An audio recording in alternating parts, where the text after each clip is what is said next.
Can we as a nation sustain this financial burden? If so, how do you propose we pay for the war effort? Thank you. I would say that it would be very difficult to sustain it, but it is paramount that we remain there long enough to turn the mantle over to those wonderful people who have suffered so much. And it is very important that we not have a replay of pulling out in Vietnam. This was a bloodbath, and I do not want to see that happen again. I do not believe all of those who have served so proudly, so well, are young men and women who come back and say that we are doing a good job. I don't think it would do them a service if we would pull out now. I look forward to our slowly but surely pulling out, and slowly but surely spending less money on Iraq and more money on things that are important to our nation and helping to bring down the deficit. But I believe it's very important that we have a force there and all over the world to protect our national security. Thank you. Thank you. Mr. Levy? Carol, when we talk about the war in Iraq, we know that it's expensive, but we also know that freedom is expensive as well.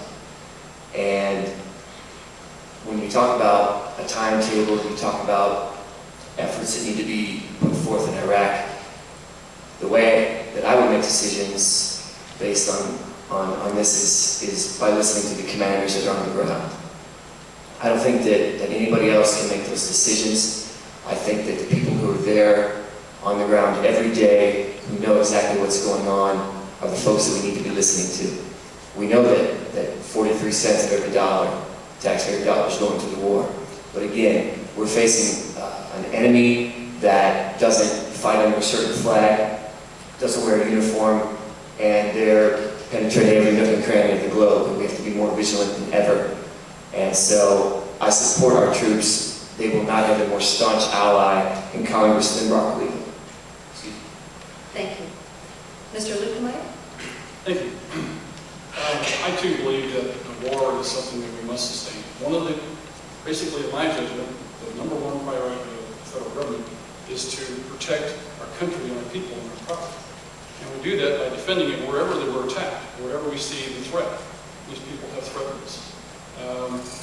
It's unfortunate that it costs that much, but if, I think Brock stated correctly, freedom's not free. I think what we need to do is continue to support our troops, both wherever they're fighting as well as when they come home, with the veterans benefits that it takes to reward them for their efforts. How do we balance the budget in that regard? I think we start looking at pork barrel projects, earmarks, things like that. Line item veto is something I think we should authorize the president to do. We have that here in Missouri. It's worked very well. I think it's something to use to help balance the budget there in Washington, D.C. So I think there's ways that we can control our spending, but defense is extremely important. And the number one priority for the federal government. Thank you. Thank you. Mr. Unger? Thank you, Carol. Carol, we definitely need to give the troops they need in this front line of the war on terror. We definitely need to listen to the generals who are in the field. And when we do that, and when we did that in 2007, and listened to their advice that we needed an increase in troop levels, the so-called surge, it was effective, and both military and political progress has been made in Iraq.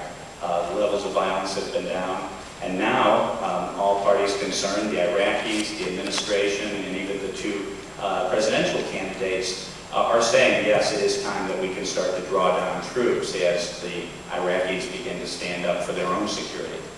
So I will always support our troops and give them the tools they need until every last son and daughter